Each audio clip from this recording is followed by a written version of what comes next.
programa semanal que ya es una costumbre dentro de la casa nuestra, que es Hoja de Ruta, este programa llamado Cuarta Instancia. Y hoy día pues tenemos el agrado de presentarles a dos invitados que tenemos para tratar varios temas. En la primera parte, pues, bueno, primero dar la bienvenida a nuestra querida amiga María del Carmen Alviar, que es una de las invitadas en esta primera parte, y Santiago Machuga, como siempre, pues, en la dirección de este programa, y nuestro querido amigo César Bermeo también, que está en la producción de este segmento de la radio Hoja de Ruta. Hoy día tenemos dos temas importantes para tratar con ustedes. La primera parte, vamos a tratar sobre la situación de las empresas públicas. Y por eso hemos invitado a María del Carmen Alvillar, quien es una dirigente de la empresa Siembra EP, empresa que fue instituida en la parte norte del país con una visión de propiciar el desarrollo de esa zona del país a partir de una política importante, estratégica, que ella nos va a explicar de alguna manera cómo ha ido funcionando, y que ahora se encuentra en conjunto con otras empresas en un proceso de extinción a través de varios decretos ejecutivos que han sido dictados por el régimen del presidente Lenín Moreno. Y en la segunda parte, pues tendremos como invitado también a nuestro querido amigo Jorge Sosa, quien es un activista de derechos humanos y experto en el sistema interamericano de derechos humanos, quien en conjunto con varios colectivos en Guayaquil ha presentado una demanda de protección, entiendo también con el apoyo de la Defensoría del Pueblo, respecto de las personas que desaparecieron y cuyos cuerpos no aparecen finalmente después de los días más terribles que se vivieron en Guayaquil a causa de la pandemia que está azotando el mundo entero. Bueno, sin más preámbulos, quizás darles la bienvenida a María del Carmen, a Santiago. Queremos entrar de lleno ahora al tema de las empresas públicas. María del Carmen, ¿cómo estás? Bienvenida a este programa.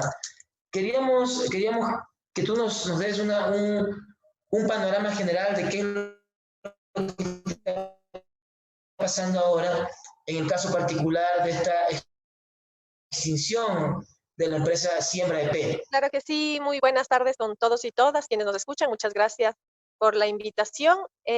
Comentarles que básicamente llevamos cerca de 2 meses desde que se decretó el decreto 1060 en donde se estipula la liquidación de la empresa pública Siembra EP. Y básicamente como frente de defensa nosotros nos hemos organizado para poder exponer frente a la ciudadanía una realidad que a lo mejor es poco conocida en función de lo que se ve en los grandes medios de comunicación, quienes de alguna manera representan o trasladan el sentir de la autoridad, digamos, de la presidencia. Sin embargo, como técnicos nosotros tenemos también mucho que decir y mucho que explicar a la ciudadanía en cuanto al funcionamiento de las empresas públicas. Y básicamente nuestro frente ha tratado de transmitir justamente la importancia de mantener a la empresa pública Siembra por el beneficio social que esta implica.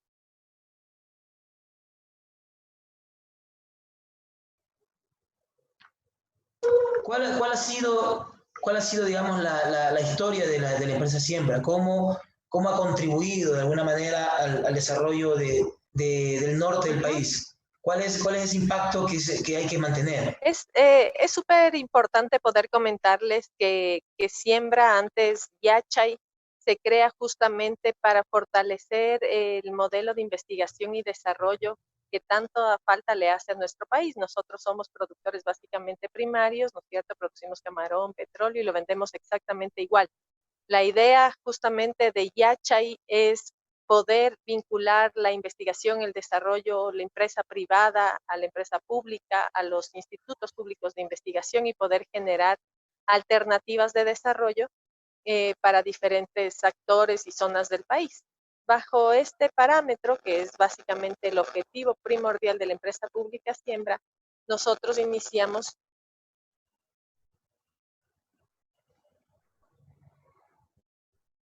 Creo que se nos fue del aire. Ahí. en la construcción del proyecto Ciudad. La construcción del proyecto Ciudad del Conocimiento está planificado para 35 años y apenas llevamos 7. y por lo tanto en esta primera fase que se denomina dinamización se crean las bases para la construcción de una ciudad. Asimismo, la construcción e implementación de la Universidad Yachaitech, que es uno de los pilares fundamentales de investigación de este gran proyecto.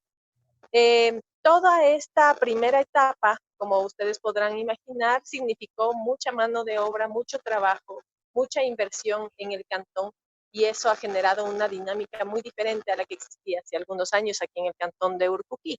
Asimismo, varias asociaciones empezaron a organizarse, la gente empezó a organizarse y tienen arrendamientos y producción de varios productos aquí en el territorio del proyecto Ciudad del Conocimiento. Entonces, ha habido una dinámica muy interesante, una logística muy importante y un crecimiento del cantón como tal por la llegada del proyecto. Perfecto. O sea, diríamos de alguna manera, Santiago, como desde el punto de vista constitucional, ¿cómo tú le ves como experto esta idea de impulsar el desarrollo estratégico, digamos, a través de las empresas públicas? ¿Cuál era la visión que se tenía en su momento cuando se planteó eso en la Constitución? Bueno, la idea justamente, Luis, como recordaremos, era que a partir de la Constitución de 1998 se iban a definir ciertos sectores de intervención de la economía, ciertos sectores para el desarrollo económico.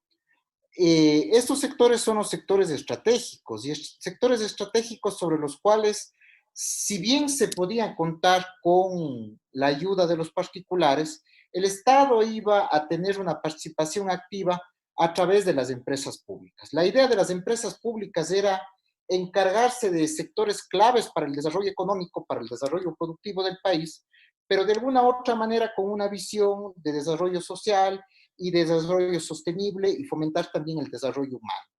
Bajo esta concepción se crean las empresas públicas porque de alguna u otra manera había que hacer la diferenciación de la concepción tradicional de una sociedad mercantil regulada bajo el derecho privado. La sociedad mercantil bajo el derecho privado, su único objetivo es el lucro, es decir, obtener ganancias, maximizar las ganancias, minimizando todas las pérdidas o los gastos que se puedan hacer. En este caso, las empresas públicas tienen otra visión. Si bien lo que se va a buscar en algún momento es obtener un recurso, pero ese recurso va a estar supeditado y la obtención de ese recurso va a estar supeditado a la existencia de un desarrollo o de la posibilidad de cumplir otros objetivos. En ese sentido, entiendo que la empresa pública Yachay y Yachay Siembra tenía obviamente la necesidad de establecer ciertos lineamientos para involucrar al sector agrícola en proyectos de desarrollo. Es decir, la visión era una visión sumamente ambiciosa de ejecutar a la par una ciudad con un proyecto de conocimiento, de gestión del conocimiento, un centro tecnológico de altísimo nivel, pero a la par también ir desarrollando el sector, desarrollando la actividad agrícola, que es sumamente fuerte en esa zona, y sobre todo generar también mecanismos que permitan que las personas puedan ser autosustentables en dicho sector de Urcuquí, que valga la pena recalcarlo, es un sector donde hay efectos fuertes de pobreza y de falta de desarrollo en ese sector. Entonces, justamente la idea era ir complementando este proyecto de mega universidad con proyectos de inversión, proyectos de desarrollo ejecutados por la empresa pública. Hay más bien mi pregunta, si me permites, Luis, a María del Carmen, es consultarle, ustedes como trabajadores y desde ya nuestra solidaridad por lo que están viviendo, ¿cuáles creen que son los motivos que llevan al gobierno central para justamente aplicar una masiva de eliminación de políticas de empresas públicas y sobre todo de Yacha y Siembra? ¿Cuál es el objetivo primordial? ¿Qué ideas tienen o cuáles creen ustedes que les ha llevado al gobierno nacional a suprimir Yacha y Siembra? Uh-huh. Es súper interesante la pregunta y básicamente la respuesta va a ser súper personal también para no involucrar al resto de compañeros. Pero desde mi punto de vista me parece que es una imperiosa necesidad del gobierno de reducir el tamaño del Estado, básicamente, ¿no es cierto?, para cumplir ciertos compromisos externos. Desde mi punto de vista es netamente una necesidad imperiosa de reducir el tamaño del Estado sin haber realizado un análisis muy profundo ni muy detallado de cada una de las empresas. Es más bien, en el caso anterior, del nombre anterior, ¿no es cierto?, como empresa pública Yachay, tenía también un simbolismo muy importante vinculado con el gobierno anterior, y entonces también eso fue un peso muy importante como para tomar una decisión desde este punto de vista. Sin embargo, como te comentaba, me parece que no se realizaron los análisis a profundidad, en el sentido de que nosotros somos una empresa que maneja un tema muy complejo. Ninguno de los ministerios ha podido realmente, no podrá, desde mi punto de vista, también hacerse cargo de todo un proyecto, de todo el proyecto Ciudad del Conocimiento, porque cada uno tiene competencias súper específicas. Es decir, CENESID trabaja en temas de educación, pero no de construcción de ciudad. METOP trabaja en construcción, pero no en educación ni en agricultura. Y al mismo tiempo el Ministerio de Agricultura no tiene las otras competencias. Entonces, esta es una empresa súper compleja desde el punto de vista que tiene un complemento muy interesante y muy importante, el cual se le podría justamente sacar el jugo, valga el término coloquial. Sin embargo, no se realizó este análisis a profundidad. Tenemos un crédito chino que se realiza específicamente para el proyecto, para la construcción del proyecto Ciudad del Conocimiento, y no se podría desvincularlo sería un incumplimiento de contrato que al Ecuador le traería multas y sanciones y otros, ¿no es cierto? Entonces, esa básicamente es mi respuesta, Santiago.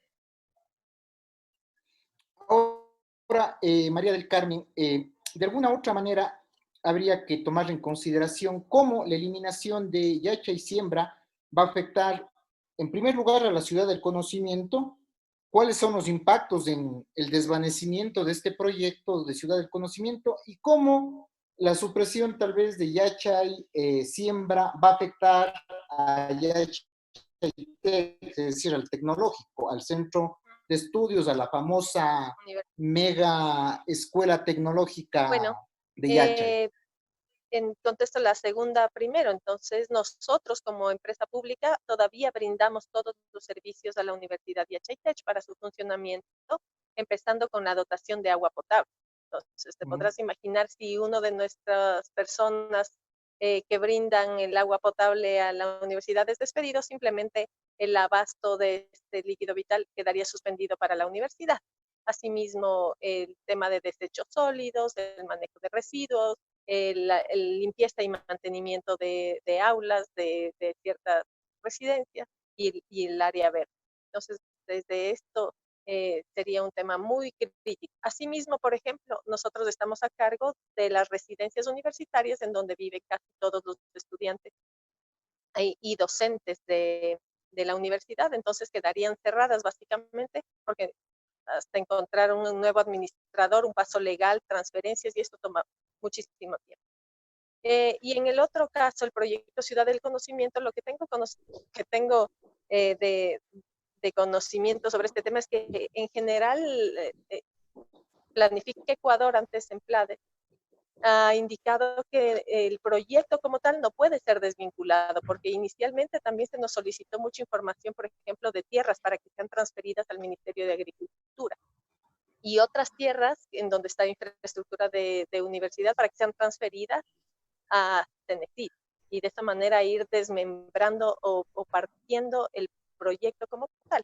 Sin embargo, después de ciertos análisis, nuevamente volvemos al tema de que el proyecto como tal no puede ser fraccionado, no puede ser desmembrado y tiene que continuar siendo proyecto Ciudad del Conocimiento con un nuevo administrador. Esa sería la única alternativa, pero como te digo, si el nuevo administrador es CENESID, no tiene todas las competencias, si es Ministerio de Agricultura, no tiene todas las competencias, y volvemos al mismo rollo de que tendría que mantenerse la empresa pública. No encontramos una alternativa paralela o crear una nueva empresa pública, que sería totalmente absurdo, ¿no?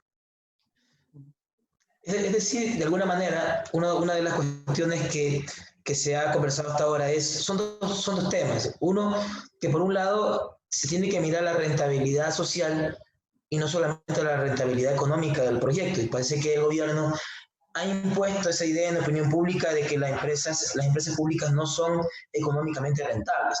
Y por otro lado, hay un sinnúmero de encadenamientos productivos y un sinnúmero de emprendimientos alrededor del proyecto que podrían ser afectados. Pero una cosa que queremos preguntarte, María del Carmen, mira, el gobierno ha dicho claramente que todas estas empresas son ineficientes y están quebradas, no solamente Siembra, Yachay, EP, sino también otras empresas, Correos del Ecuador, Trenes del Ecuador, TAME, a pesar de que, curiosamente, estas empresas entraron en déficit presupuestario en los últimos 3 años. Pero la pregunta es, ¿los trabajadores, los funcionarios de estas empresas públicas, incluida Siembra y Yachay, participaron de estas gestiones? O sea, porque mucho se ha dicho sobre esto, pero nadie ha dicho que es necesario también revisar la gestión realizada por los administradores, ¿no? Inclusive, lo digo con mucha confianza, yo he sido crítico en algunos casos del funcionamiento de algunas empresas públicas, inclusive Yachay, pero no necesariamente de la propia empresa o el proyecto, sino de la gente que estuvo alrededor de esos proyectos en los últimos años. ¿Cómo tú evalúas eso? ¿Cómo ven los trabajadores eso respecto de la gestión de estas entidades, de estos administradores? Ok, es muy interesante también. Sin embargo, aquí yo tengo una postura también personal. Hay que considerar que de inicio el proyecto, como les he comentado, tiene una vigencia hasta el 2047 en donde debería concluir. Sin embargo, en la primera etapa, que netamente es una etapa de inversión, ¿no es cierto?, para la construcción, para el funcionamiento y demás, no se dio el 100% del financiamiento para la construcción de esta primera etapa. Siendo conscientes, como he comentado en otras entrevistas, siendo conscientes de la situación económica del país, varios jefes, gerentes desde el anterior, Jorge Martínez, ya visualizaron la potencialidad que tiene la empresa para crear acuerdos asociativos o proyectos público-privados, digamos, para poder conseguir inversión extranjera o nacional, para poderse iniciar ser sostenibles. Es decir, no depender de la inversión estatal, del Ministerio de Finanzas y esperar recibir mensualmente los salarios y demás. Entonces, desde la administración anterior ya se iniciaron estos proyectos para poder ser rentables, sostenibles y poder aportar incluso en el proyecto ciudad. Sin embargo, como les he comentado, nosotros no tomamos una decisión, no tenemos la potestad de tomar una decisión unilateralmente. Todo esto tiene que subir a un directorio y el directorio aprobar. En ese momento, a pesar de que se presentaron todos los justificativos económico, administrativo, financiero y demás, no se dieron paso y he podido remitir la información a diferentes lugares para que se valide también esto, ¿no? Nosotros como empresa pública cumplimos con el tema de poder presentar proyectos y sin embargo no fueron aprobados por el director. Entonces, trabajo se ha realizado muchísimo, debe conocer la audiencia. Técnicamente hemos presentado cualquier cantidad de proyectos productivos. El último también de cáñamo industrial, un proyecto impresionante, importantísimo, que podría ser el inicio de un encadenamiento productivo genial para la sociedad urcutireña y del norte del país, pero nuevamente no tenemos el paso del directorio. Entonces, esto es súper importante poder transmitirlo porque no necesariamente depende de la empresa pública ni de sus gerentes la decisión de poder arrancar proyectos. Adicionalmente, solo para completar esta parte, lo que nosotros hemos estado haciendo y que sobre lo que estamos sobreviviendo básicamente es con autogestión. La gente de código de trabajo que mantiene la empresa pública está muy bien direccionada por los directores y están trabajando en producir productos agrícolas básicamente, y es lo que nos ha permitido recibir nuestros salarios puntuales cada mes, básicamente con recursos de autogestión. Luis, el micrófono. Oh, perdón, muchas gracias María del Carmen por tu participación. Es un honor haberte tenido aquí. Un mensaje final que quieras darle a las personas que nos están escuchando y también qué acciones legales o constitucionales están llevando adelante y cómo y cómo podemos colaborar con un mensaje final. Sí, bueno, yo básicamente quiero invitar al sector público a reaccionar. Creo que todos estamos súper tranquilos con decisiones muy fuertes que está tomando el gobierno. Nosotros somos Estado también, respetamos, sin embargo, creo que tenemos también voz y también debemos tener voto en las decisiones que se están tomando. Nuestras empresas, yo lo digo con profundo sentimiento, porque es una empresa que da básicamente el sustento de vida a más de 400 personas, 400 familias. Es una empresa que tiene muchísimo futuro y que tiene una potencialidad impresionante para crear y desarrollar temas tecnológicos, científicos y agroproductivos. Y entonces yo defiendo desde lo más profundo lo público, el servicio, la valoración y la rentabilidad social de nuestras empresas. Eso básicamente. Muchísimas gracias por la invitación. Estoy siempre a las órdenes para conversar. Muchísimas gracias, María del Carmen, y me quedo con la última frase, esto de defender lo público, ¿no? Lo público puede ser el último resquicio para darle cierto nivel de equidad a una sociedad ecuatoriana tan desigual, ¿no? Donde no hay oportunidades para todos, y lo público puede ser ese espacio justamente para poder repensar la equidad necesaria que necesitamos los ecuatorianos. Bueno, muchas gracias, María del Carmen. Te tendremos en otra ocasión también en este espacio. Esperemos que haya otra oportunidad más adelante. Muchísimas gracias. Ahora tenemos otro invitado especial. Muchas gracias, María del Carmen. Tenemos un invitado muy especial también, que es el doctor Jorge Sosa, abogado guayaquileño, especialista en Derecho Constitucional, pero además muy conocido por un sinnúmero de casos que se han llevado al sistema interamericano. Él es uno de los especialistas más importantes y que ha trabajado en los últimos tiempos en Ecuador, llevando varios casos adelante. Y queremos darte la bienvenida, Jorge, presentarte a las personas que nos escuchan, a Santiago Machuca, que también creo que le conoces ya. Darte la bienvenida, queremos comentar algunas cosas contigo.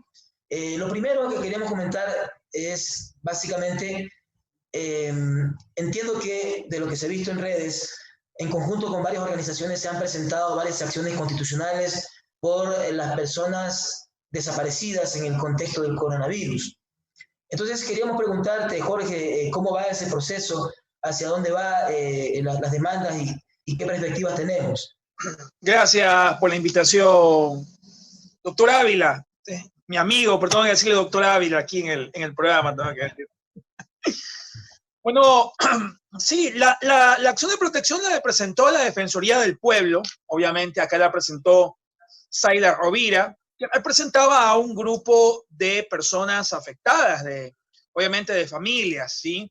Nosotros nos añadimos en conjunto, yo hice una alianza con el doctor Vanegas, que él tenía un conjunto de personas, alrededor de más de 60 familias, cerca de unos 20 cuerpos más identificar. Presentamos el amicus curiae porque en realidad esa es la herramienta legal que podríamos decir existe en el proceso constitucional para comparecer como terceros, podríamos decir. Pero el juez de la causa no ha considerado extender obviamente esas violaciones a quienes comparecimos ya, podríamos decir, en calidad de víctimas, ¿no? Hemos pedido nosotros que se declare la sentencia intercomunis, es decir, con efectos para todos los que participaron en el proceso, e interpartes, ¿no? Es decir, para interpares, perdón, es decir, para quienes en el futuro tengan una situación similar. Es importante. Yo creo que más que todo la herramienta constitucional es una herramienta de justicia material, ¿no? Para mí el sistema constitucional ecuatoriano no es otra cosa que una copia del sistema interamericano. Yo lo veo como una copia. Y en el sistema interamericano no hay que confundir, creo que a lo mejor hay ese vacío en el sistema nacional ecuatoriano, no hay que confundir la calidad de víctima, la calidad de amicus curiae con la calidad de legitimado activo, ¿no? La Defensoría presenta a nombre de un grupo de personas, obviamente son los legitimados activos, pero nosotros en nuestra calidad de amicus curiae también hemos pedido que se nos reconozca como víctimas, no como legitimados activos, Ojalá que el juez acepte nuestra argumentación, ¿verdad? Porque ya hay mucha jurisprudencia en el sistema interamericano en el cual obviamente identifica claramente que la calidad de víctima no necesariamente coincide con el quien presenta la demanda, ¿no? Con quien es el legitimado activo. Si esto de aquí, sí, obviamente este problema del COVID-19 y de los cuerpos no identificados fue un problema que afectó a todo Guayaquil y que podría afectar incluso al resto de la República del Ecuador, bien podría, a través de una sentencia constitucional, determinarse cierto tipo de características principales que puedan también ser aplicados por quienes están en situación idéntica o de los que están en una situación en el futuro, puedan también usar, obviamente, de la herramienta constitucional para la protección de sus derechos. Obviamente es todo un reto en materia de justicia constitucional. Esperemos, obviamente, que el juez pueda definitivamente, más allá de la forma, ¿sí?, determinar la materialidad de las violaciones, que no solamente afectan a quienes obligatoriamente comparecieron como legitimados activos, sino que puede tener repercusiones para el resto de personas en Guayaquil, incluso del Ecuador.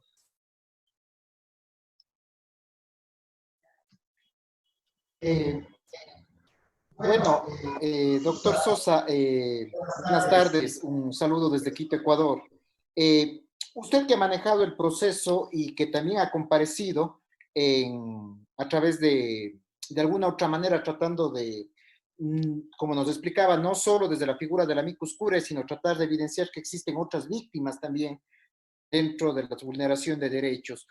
¿Qué nos puede usted comentar? Porque la gente lo que conoce es que, bueno, hubieron cadáveres que desaparecieron, pero frente a eso existieron inacciones, omisiones y acciones concretas que cometió el Estado que llevó a la materialización de esa pérdida de cadáveres. ¿Qué nos puede comentar usted de estas negligencias? ¿Qué situaciones encontró por parte del Estado o situaciones que aún no están siendo conocidas o no se conocen en la opinión pública?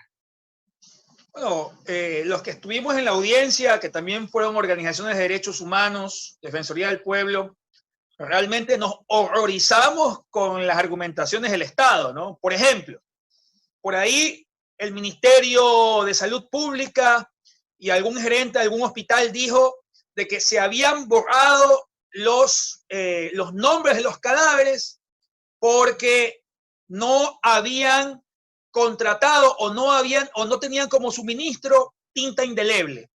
Y como no había tinta indeleble, entonces cuando identifican al cadáver, entonces esa tinta se borró. ¿Y por qué se borró? Según el propio Estado, se borró porque no les quedaba otra que apilar. Lo dijeron así, ¿sí? Que ellos fueron a reconocer que fueron a apilar cadáveres en contenedores y que no estaban bien refrigerados. ¿Sí? Y que obviamente el problema de la tinta indeleble era que como no había tinta indeleble, entonces la tinta que pusieron para identificar no resistió y se borró.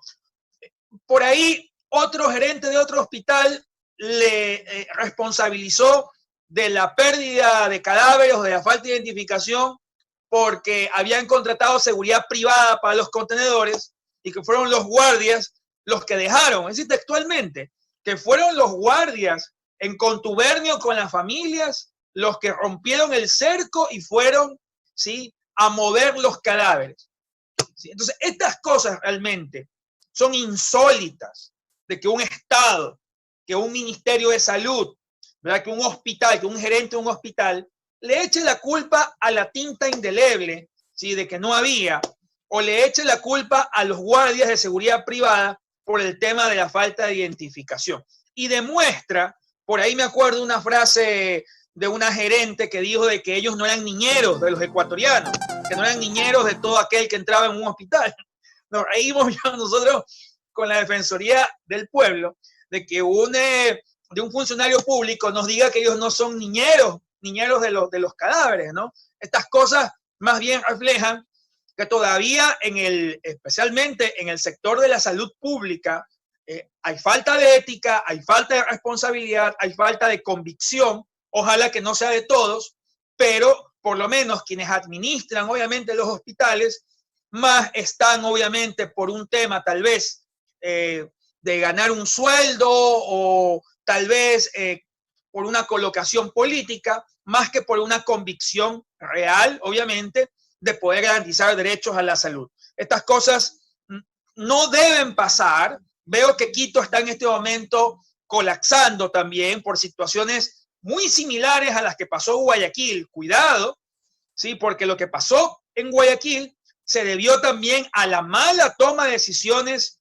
del Poder Ejecutivo, del Poder o del Ministerio de Salud, que agravó la situación justamente de los guayaquileños, que posteriormente se vio reflejado en este tipo de cosas. Ojalá que en Quito sepan tomar las decisiones correctas, porque creo que está siguiendo una línea muy, muy parecida a la que siguió Guayaquil en su peor momento.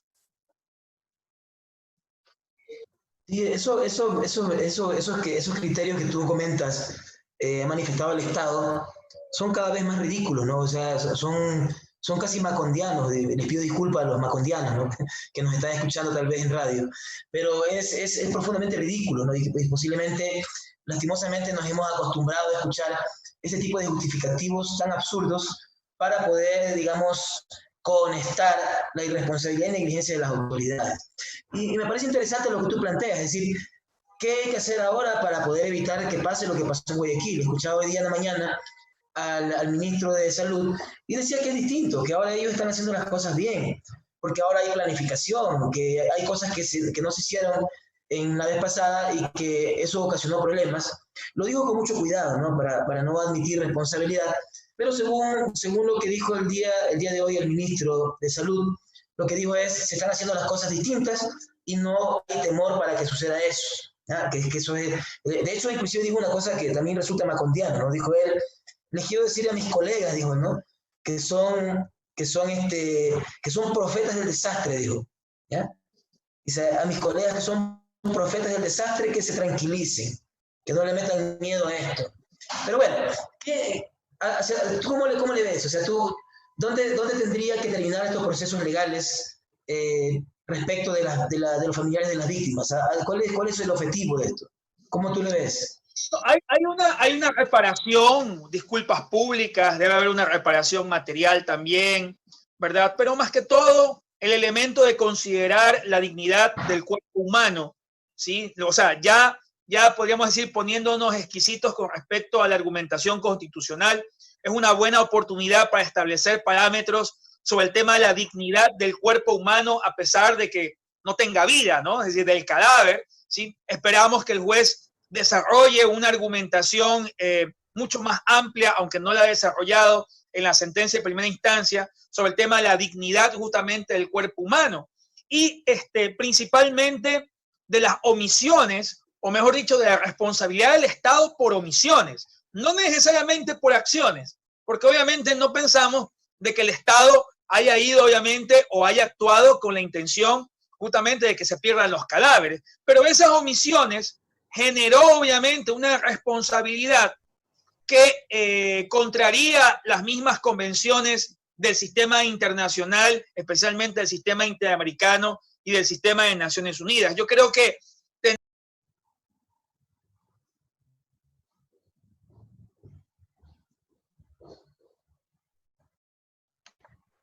Jorge, se te desactivó se desactivó el micrófono, Jorge.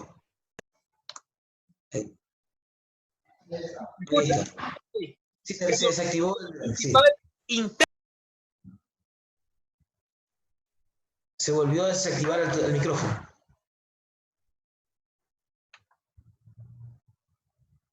El micrófono sigue desactivado, Jorge. Se desactivó.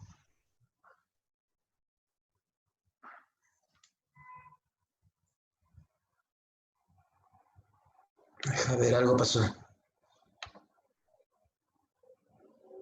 Algo ocurrió con el micrófono, se desactivó.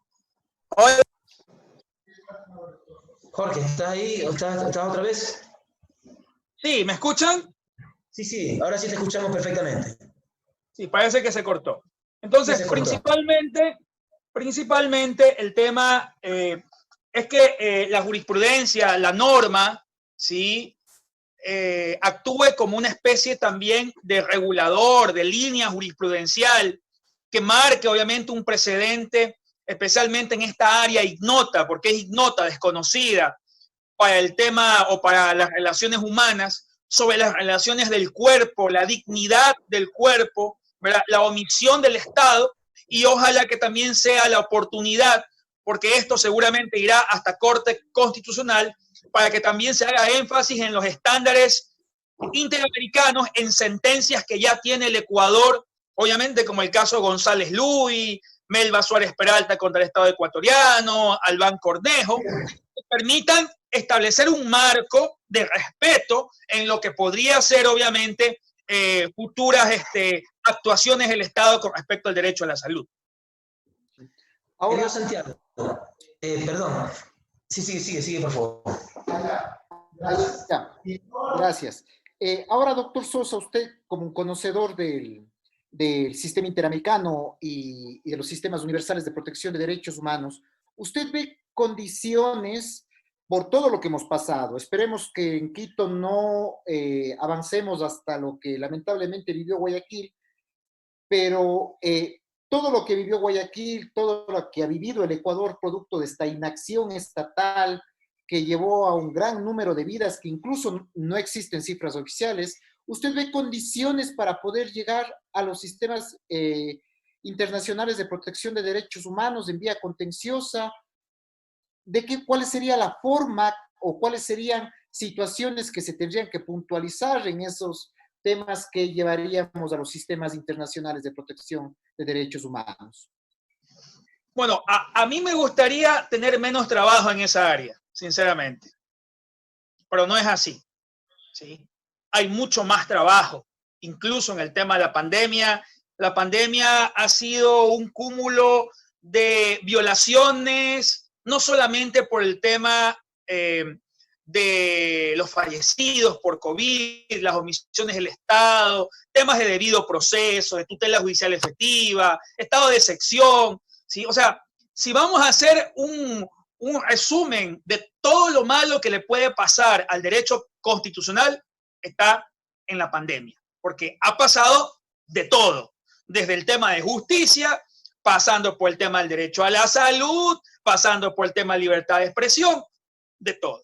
Y obviamente eso ha producido que muchas personas estén obviamente dispuestas a querer presentar acciones de índole internacional debido a que también hay poca confianza en el sistema de justicia, ¿no? Yo al menos sí creo que el juez ha actuado de una manera adecuada en este momento, en esta acción de protección, ha obviamente aceptado la acción de protección, esperamos que pueda alcanzar esos efectos, hacerlos intercomunis e interpares, pero si no lo hace, tendría obviamente pues la vía expedita para poder presentar una medida cautelar o para poder presentar un proceso contencioso. Yo en realidad en este aspecto preferiría no tener trabajo porque significaría de que internamente los mecanismos, ¿verdad?, están funcionando para reparar efectivamente derechos fundamentales. Pero en un tema, por ejemplo, que lo manejó el doctor Ávila, ¿sí?, sobre el tema de cómo se dilapidó el presupuesto general del tema de salud para el pago de la deuda externa de los intereses, fue un tema importantísimo que a lo mejor puede coincidir con el tema de que el Estado no tenía los recursos disponibles y oportunos para poder atender obviamente la emergencia, porque uno de los fundamentos del Estado para la no atención oportuna era que carecía efectivamente los recursos, ¿no? No había mascarilla, no había camas, no había instrumentos. Yo creo que más allá de este tema puntual, ¿verdad?, de los cadáveres, ¿sí?, de las personas fallecidas cuyos cuerpos no se identificados, sí hay ya elementos sobre la base de lo que falló la Corte Constitucional en la acción de incumplimiento que presentó el doctor Ávila y otros, en el cual podría llevarse algún proceso internacional ante el sistema interamericano por la violación justamente de los propios estándares del 26 de la convención que se relaciona a la progresividad y obviamente relacionado al derecho a la salud. Sí, yo me quedo con una frase tuya, querido amigo Jorge, respecto de esta necesidad de que ojalá pues tengamos menos trabajo para poder, digamos, llevar adelante esto. Lo ideal sería que se solucione aquí, que se reparen los derechos, que se materialice el Estado constitucional de Derecho y Justicia. Pero pasemos a otro tema. Santiago, explícanos este caso que también ha llamado poco la atención por ahora, pero que me parece muy grave, y aprovechando la presencia de Jorge también para comentarlo con él, este caso de la militarización de una empresa que se está declarando en huelga, el caso de Explocen. ¿Puedes tú explicarnos y ahí pues un poco discutirlo también? Me parece un caso bastante grave a pesar de que la opinión pública no lo ha comentado de manera muy desarrollada. Bueno, justamente aquí, este es un caso que prácticamente lo están llevando nuestros queridos compañeros, a quienes mandamos un saludo, Angélica Porras y Richard González, sobre el tema de la declaratoria de huelga del Sindicato de Trabajadores del Comité de Empresa de Explocen. Explocen es una empresa privada, no es una empresa pública, es una empresa en la que existe capital accionario del Instituto Ecuatoriano de Seguridad Social. Entonces, al ser parte del instituto, al tener parte del capital accionario del Instituto de Seguridad Social de las Fuerzas Armadas, del ISFA, de alguna u otra manera las Fuerzas Armadas se han sentido afectadas, y se han sentido afectadas en el sentido de que han evidenciado algunas situaciones en las cuales están buscando precautelar los intereses del ISFA. Es evidente que las Fuerzas Armadas tienen una fuerte decisión en el directorio del ISFA, y eso ha llevado que de alguna u otra manera en esta declaratoria de huelga se busque militarizar la empresa Explocen. Entonces, en el fin de semana, que de alguna u otra manera se generó un proceso de diálogo social en la que intervinieron los empleadores, intervinieron los sindicatos, intervino también las autoridades del Ministerio de Trabajo como facilitadores. Se abrió un proceso de una especie de negociación previa en la cual se aceptaba el pliego de peticiones y se aceptaba de alguna u otra manera algunos requerimientos del comité de empresa. Sin embargo, el fin de semana se contó con la infausta noticia de que la empresa estaba siendo militarizada. Eso nos llama la atención porque, de alguna u otra manera, ¿qué tienen que hacer ahí los militares? Los militares no tienen que hacer absolutamente nada, por cuanto sería como si los militares entren a brindar seguridad a una empresa privada, lo cual no tiene nada que ver. Entonces, es una situación bastante compleja que ha sido denunciada por el defensor público, por el defensor del pueblo, perdón, el defensor público no hace nada, el defensor del pueblo sí ha tomado un papel relevante. En este sentido, el defensor del pueblo ha dado un exhorto en el cual ha pedido que el Ministerio de Fuerzas Armadas simplemente retire sus elementos de Explocen, no tienen nada que hacer ahí. Obviamente en una huelga o en una medida de hecho habrá que tomar ciertas precauciones, pero para eso está la Policía Nacional. Es decir, Fuerzas Armadas no tiene que meterse en una empresa privada a servir como cuerpo de seguridad privado. Y segundo, no tiene que hacer nada en asuntos de control de seguridad interna. Entonces, son situaciones que han llamado la atención y que la Defensoría del Pueblo ha exhortado que el ministro de Defensa, esperemos que el ministro de Defensa acate ese exhorto, porque el ministro de Defensa es experto en pasarse los requerimientos por alto y se precautelen. Es sumamente grave esta situación y esto ha llevado incluso a tomar medidas por parte de los abogados de Explocen y por parte de los propios abogados del Comité de Trabajadores de Explocen. ¿Cómo le ves tú ese caso, Jorge? Creo que hay algunos estándares allí que habría que revisar del sistema interamericano respecto de esta actuación arbitraria de parte de personal de las Fuerzas Armadas. Sí, bueno, acordémonos del famoso caso Sarayaku, ¿verdad? Contra Ecuador, ¿sí? En el cual, en el gobierno de Lucio Gutiérrez, por el tema de la explotación, básicamente de un pozo petrolero, de una compañía argentina, Ecuador puso y militarizó el pozo que había sido concesionado a una empresa privada y se produjeron obviamente, bueno, hubieron heridos contra los indígenas justamente por haber militarizado la concesión de un pozo petrolero a una empresa privada, y la Corte Interamericana de Derechos Humanos obviamente pues argumentó y hizo una relación de los hechos bastante similar a esta, en el sentido de que el Estado no tenía por qué garantizar, ¿sí?, de manera ilegal, a través de medios estatales, ¿sí?, la explotación de una empresa privada, o sea, de un servicio privado, ¿no? ¿Qué hacen los militares, ¿sí?, dentro de una actividad que es meramente privada? ¿Sí? Hay obviamente un resquebrajamiento de la normativa laboral, de un derecho de huelga, como bien yo vi el comunicado del Defensor del Pueblo, ¿sí? Es obviamente una restricción indebida al derecho a la asociación y el derecho a la huelga, porque esa canalización debe estar netamente enfocada y dirigida por el Ministerio de Trabajo. El estado de excepción, como veo que han enfocado, el estado de excepción no vulnera, pues, ni tampoco limita el derecho a la huelga, ¿sí? Y yo creo que esto de aquí, incluso, veo que lo está llevando la gente de Acción Popular, que está relacionada con este programa, bien podrían presentar una medida cautelar ante el sistema interamericano, porque ya hay un precedente en el caso Sarayaku, obviamente, en el cual el Estado sí proveyó de recursos militares, no ni siquiera policía, militares, para proteger obviamente una actividad privada. Eso es grave. Y como ya le dije a Santiago Machuca, le dije, hemos visto en esta pandemia, hemos visto ya, sí, resquebrajarse cualquier tipo de blindaje o de dogma constitucional. Nosotros ya no nos sorprende.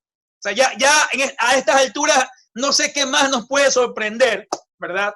Pero esto de aquí obviamente refleja de que no hay el equilibrio en este momento de los poderes, no existe un contrapeso, y lo que existe obviamente son formas bastante elaboradas en las cuales por debajo nos encontramos frente probablemente a una especie de dictadura blanda, porque hay obviamente un crecimiento excesivo de la presencia militar y policial, ¿sí?, que está cubriendo muchos aspectos de la vida democrática en el país. Ahora fíjate una cosa, Jorge, que el justificativo en el caso de Explosen para la militarización es que hay explosivos dentro de esta empresa, y dicen ellos quieren proteger a la población de que vaya a ocurrir algún problema de ese tipo. Me imagino también que en el caso Sarayaku, digamos, el pretexto del Estado fue, me imagino, que era un recurso estratégico, ¿no? El petróleo. Y tal vez por eso, como es de interés público, posiblemente pues por eso se justificó la actuación utilizando las Fuerzas Armadas. Pero ¿qué pasó en el caso Sarayaku, por ejemplo, si es que se discutió eso? Sí, efectivamente, de que hubo una restricción del derecho a la resistencia, hubo una criminalización del derecho a la libre opinión, porque lo que estaban haciendo los Sarayaku, se habían tomado el campo pacíficamente para protestar, obviamente por la explotación, ¿sí? Obviamente esto está vinculado con el tema de la falta de consulta previa, es decir, no hubo efectivamente la consulta previa para la explotación justamente de ese pozo, en el cual la comunidad Sarayaku no estaba de acuerdo, ¿no? ¿Qué estaba haciendo Sarayaku? Estaba ejerciendo el derecho a la protesta, a la resistencia pacífica. La militarización la consideró, obviamente, la Corte Interamericana como una agresión y un uso desproporcionado de la fuerza en el marco democrático del derecho, ¿no? No es lo mismo que Explosen haya puesto, obviamente, una denuncia a la Fiscalía y que hayan entrado con la Fiscalía y que hayan entrado con la Policía Nacional a que sea tomado, obviamente, esta empresa sea tomada, obviamente, por la fuerza militar. Hay un abismo fundamental, ¿no? Y por ahí va el tema, ¿no? ¿Sí? ¿Qué hace? ¿Sí? El uso de una fuerza que no está autorizada para actuar, ¿sí? Especialmente para restringir el derecho a la huelga, es obviamente una violación flagrante a los estándares del sistema interamericano.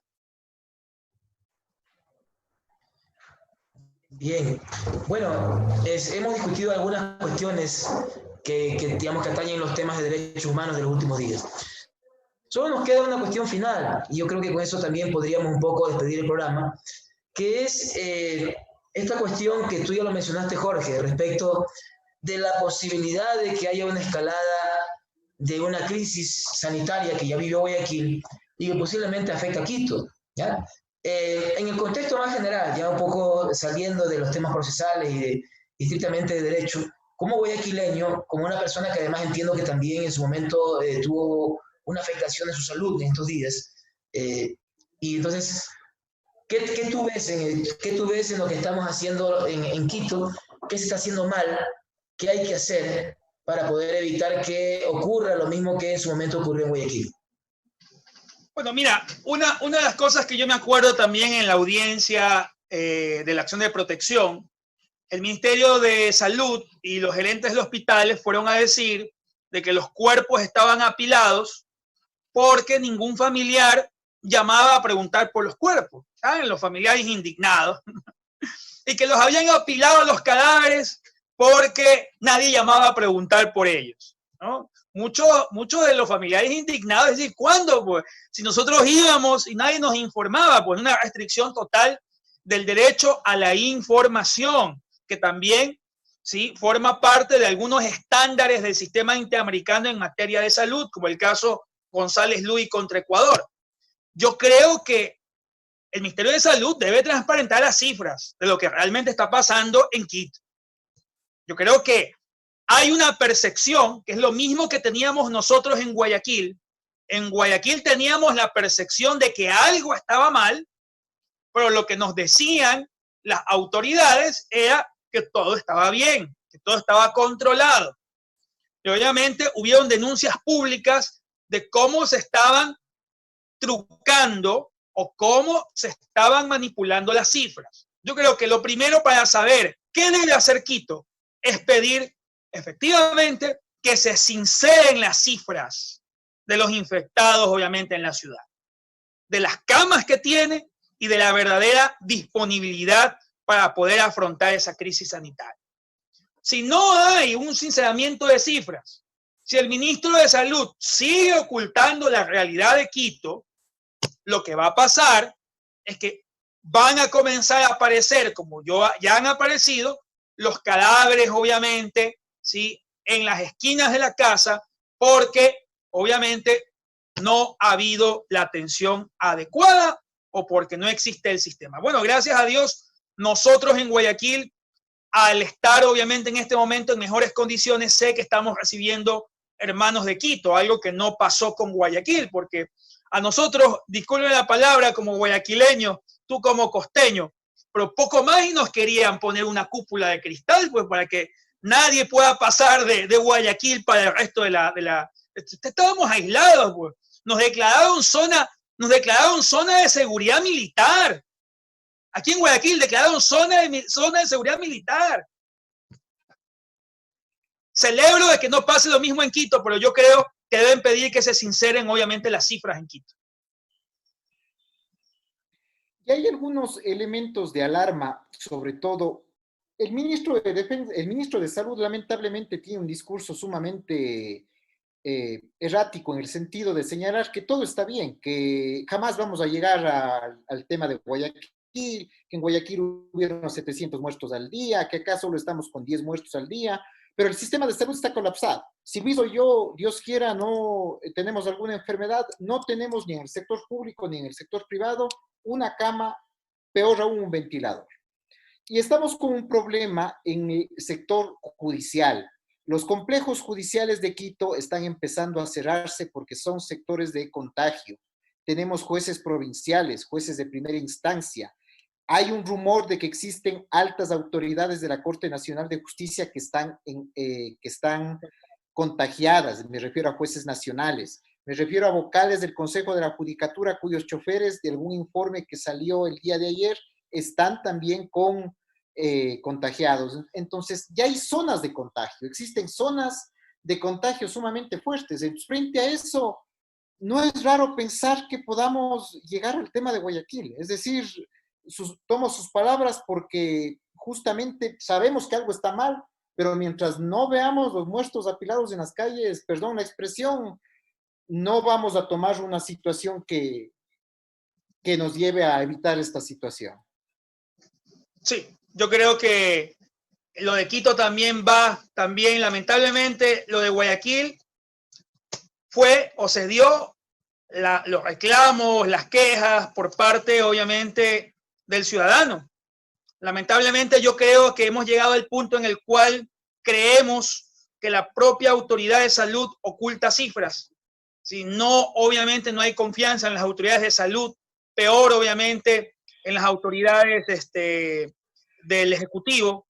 Yo creo que va a ir, como le decía yo al doctor Ávila, yo creo que el tema va por la presentación probablemente de acciones legales, porque no les va a quedar otra a quienes hacen derecho constitucional allá, para o obligar a que Quito vuelva al semáforo en rojo o obligar a que haya un acceso total y un sinceramiento total de las cifras para poder tomar decisiones contrastadas, porque de otra manera no se explica, como tú bien lo dijiste, cómo una ciudad en verde está cerrando unidades judiciales en pleno semáforo verde. Es decir, eso no es coherente, eso no refleja coherencia. Sin embargo, una actividad, o mejor dicho, una proyección política es lo que yo creo que es lo que está impidiendo realmente sincerar la cifra y que tiene que ver con los acontecimientos políticos que están pasando en la ciudad.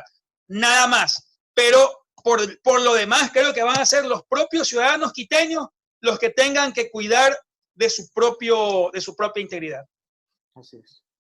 Eso resulta profundamente penoso, justamente lo que tú manifiestas, Jorge, porque el gran problema que ha habido en las medidas de seguridad que se han tomado en toda la gestión de la pandemia han sido totalmente desordenadas y erráticas, ¿no? Es decir, por ejemplo, estuvimos en un confinamiento total durante más de 40 días y sin embargo, sin que se haya cumplido ningún objetivo, pasamos al semáforo amarillo. En el caso de Quito, por ejemplo, además, con esta sectorización de la decisión de pasar a los otros semáforos, que eso fue una cosa que se calculó políticamente desde el gobierno para desligarse de la responsabilidad, sucede que aquí en el caso de Quito hubo presión fuerte de varios sectores empresariales respecto del alcalde para que pasemos al semáforo amarillo, ¿ya? Y ahora estamos lo que llaman el amarillo reformulado, no sé qué decir, casi estamos en verde, ¿ya? Verde. Y ahora, por ejemplo, el defensor del pueblo ha enviado un exhorto exigiendo que se regrese al semáforo en rojo ante la evidencia de que algo está ocurriendo, que es un poco lo que a mí me queda como una frase interesante tuya, Jorge, pues dices, algo está pasando, o sea, los ciudadanos ven que algo pasa, ¿ya? Yo ya he pasado por las calles y he visto personas que se desvanecen en la calle, ¿no? Y entonces eso despierta una alarma social muy fuerte, pero además, digo, nos lleva a esa duda, algo está pasando y ante ese algo nadie está haciendo nada. Eso es un problema profundamente grave ante la pandemia y que genera inseguridad jurídica y una enorme incertidumbre, ¿sí? Bueno, compañeros, antes de irnos, un mensaje final, ¿sí? O sea, algo que quieran decir de lo que hemos venido comentando, como un remate final antes de irnos, Jorge. Bueno, yo creo que mi recomendación para ustedes, hermanos quiteños, en este problema, en este proceso duro que están experimentando, es básicamente que no bajen los brazos. Los abogados que hacen derecho constitucional, los abogados en el libre ejercicio, ¿sí? Son los que de alguna manera no están en la primera línea, pero están en la segunda línea. Y esa segunda línea significa exigir, obviamente, transparencia, ¿sí? Exigir acciones concretas y velar justamente porque esas omisiones que fueron horroríficas y que terminaron drásticamente con la vida de muchas personas en Guayaquil no vuelvan a ocurrir, obviamente, en Quito, por ejemplo. Yo creo que ahí está el compromiso de quienes hacen el ejercicio profesional quienes hacen el ejercicio jurídico, ¿sí? Que van a tener que usar toda su experticia y habilidad para evitar, obviamente, algún tipo de calamidad muy parecida a la que pasó acá en Guayaquil. Gracias, Jorge. Como un gusto enorme tenerte acá en este programa. Te vamos a invitar en otras ocasiones también para comentar algunos temas de interés público. Santiago. No, simplemente agradecerles a nuestros oyentes, a quienes nos ven por redes sociales. Un saludo cordial con el doctor Sosa en Guayaquil. Esperamos en otros espacios poder seguir conversando a profundidad sobre varios temas. Y bueno, agradecerles a todos, a seguir cuidándonos. Ahorita es necesario cuidarnos. Lamentablemente no es exagerado el decir estamos solos en esto, pero hay que de alguna u otra manera seguir implementando las acciones para poder ir retomando poco a poco la seguridad de nuestra salud. Bueno, también queremos agradecer, como siempre, pues a los gestores de Hoja de Ruta, una radio que bueno, nos da el espacio para poder tratar estos temas. Y bueno, ciertamente estamos solos ante esta disyuntiva histórica que vive el país y el mundo, y en un contexto además sumamente complejo, ¿no? De cara al inicio de la campaña electoral de manera formal. Digo de manera formal porque ya los candidatos están haciendo campaña desde hace muchos meses atrás. Y es lastimoso que de alguna manera toda esta coyuntura afecte la gestión pública para defender lo más importante que tiene este país, que somos los ciudadanos y ciudadanas que a diario pues engrandecemos el país y hacemos esto que se denomina Ecuador. Compañeros y compañeros, muchas gracias. Nos vemos la siguiente semana en esta misma hora y en este mismo canal.